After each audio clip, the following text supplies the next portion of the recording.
Sempena pada bulan Ramadan ini, kami menjemput Ustaz Loman selaku salah seorang ustaz muda yang disukai ramai di sekolah ini.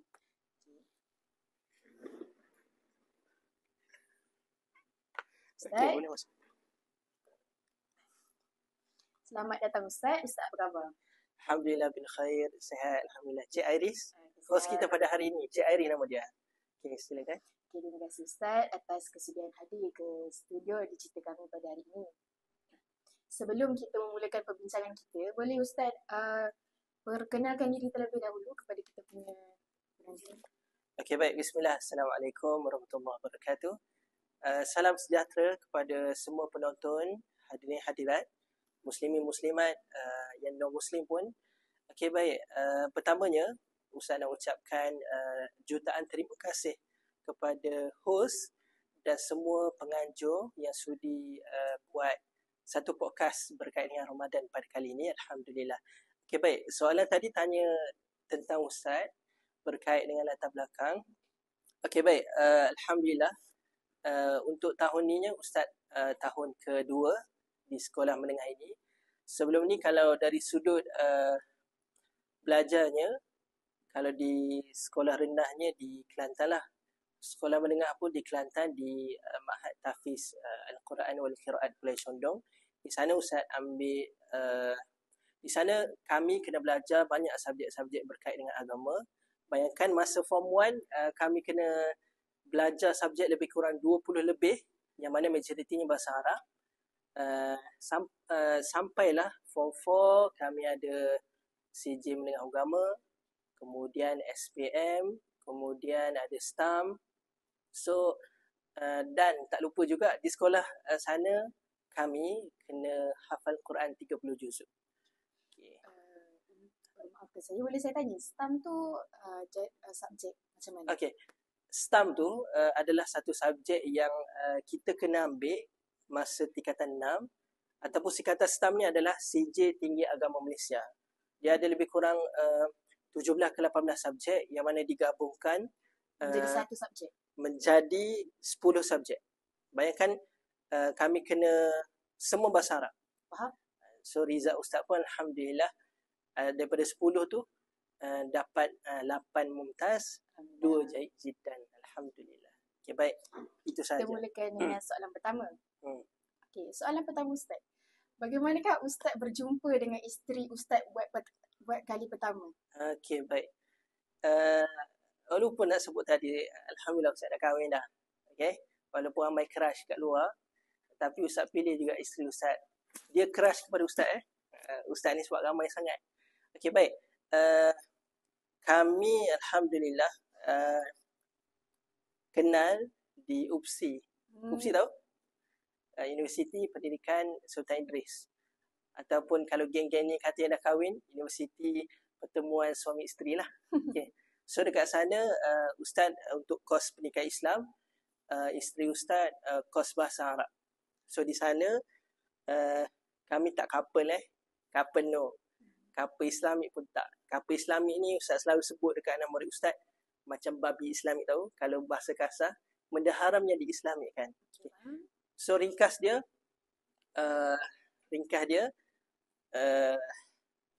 nak jadi pendeknya, isteri Ustaz guna orang tengah.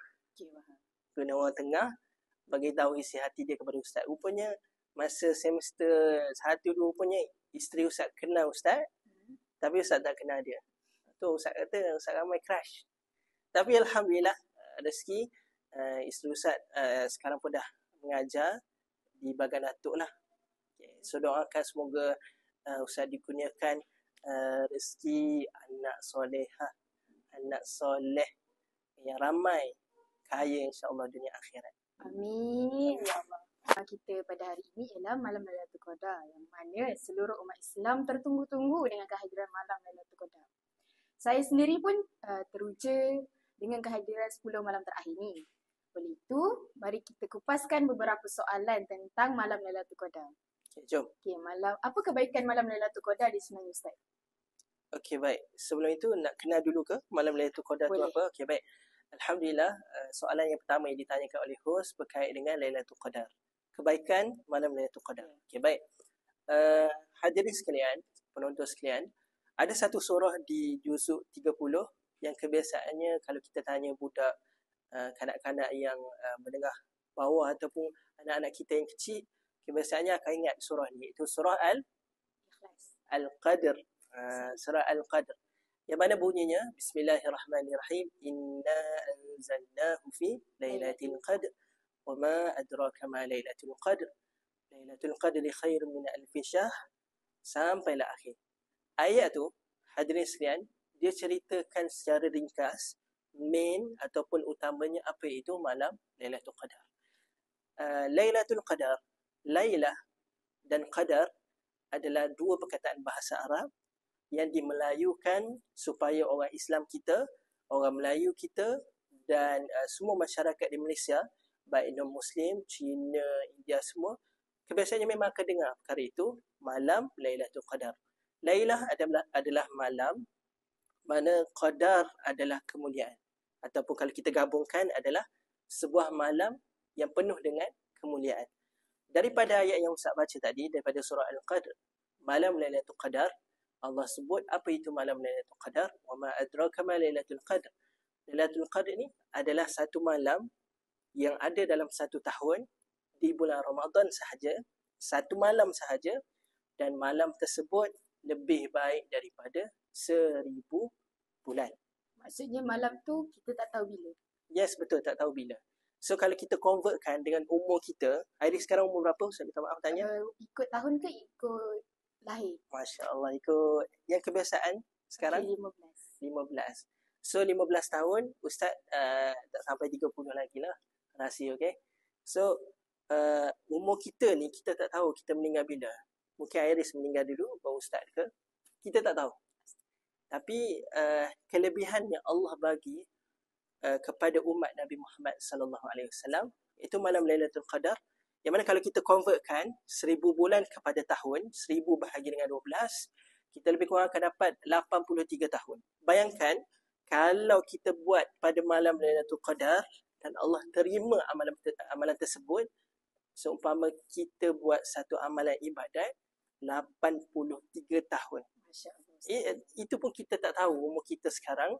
Macam Ustaz 20 lebih, Iris 15, sampai tak umur 83 tahun. Bahkan kalau umur 83 tahun pun, belum tentu kita ni ada tenaga dan semangat untuk melakukan ibadah. Malam Lailatul Qadar ni dia ganjil ke genap ke macam mana Ustaz? Dan apa tanda-tanda Allah bagi tahu yang malam tu malam Lailatul Qadar? Okey, baik. Berkait dengan tanda-tanda sama ada berlaku ganjil ke ataupun tidak, secara umum hadirin sekalian, terima kasih kepada soalan tadi.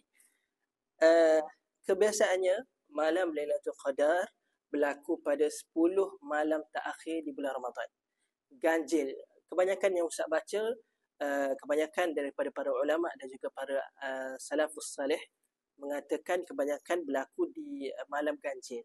Contoh malam 21, malam 23, 25. Dan dari sudut confirmation, kita tak ada tau. Contoh tahun ni kita kata malam ni, tahun ni malam ke-23, tahun depan malam ke-20. Tak ada. Itu rahsia yang Allah jaga kepada kita, di mana cuma adalah petunjuk ataupun tips daripada para alim ulama dan juga salafus salih. Salafus salih itu apa? Ulama-ulama ataupun sahabat Nabi yang 3 kurun pertama hijrah. Mereka kata macam Al-Imam Syafi'i, Al-Imam Syafi'i, dia mengatakan pada malam 23, ada ulama yang mengatakan pada malam 21. Tapi secara umumnya adalah rahsia yang Allah, malam ganjil lah. Yes, malam ganjil di 10 terakhir bulan Ramadan. Ada saya baca dekat beberapa platform, dia kata kebanyakan, saya tak tahu kebanyakan ke apa, tapi yang saya baca mereka kata malam Lailatul Qadar terjadi pada malam ke-27 Ramadan. Adakah betul? Okey, bila disebut malam 27, bila tanya ganjil ke? Ganjil. Cuma confirm ke? Belum tentu. Mungkin berlaku pada malam 21, 23.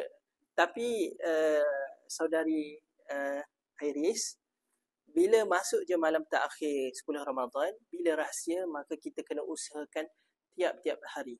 Maksudnya apa? Bayangkan kalau 10 hari itu kita usaha dengan perkara yang sama, dengan usaha yang sama, maksudnya ibadat buat selalu, insya-Allah walaupun tak tahu kita akan dapat juga. Yang penting kita ikhlas, insya-Allah. Okay, Ustaz, soalan seterusnya, apakah amalan-amalan yang boleh dilakukan pada 10 malam terakhir? Okey, baik. Terima kasih host Saudara Iris atas soalan yang ditanyakan. Okey, baik. Hadirin sekalian, penonton, host kita tanya tadi, apakah amalan kita umat Islam yang kita boleh buat untuk kita dapatkan Lailatul Qadar lah. Okey, baik. Antaranya adalah, hadirin sekalian, kita yang pertama, yang paling mudah, agak-agak apa?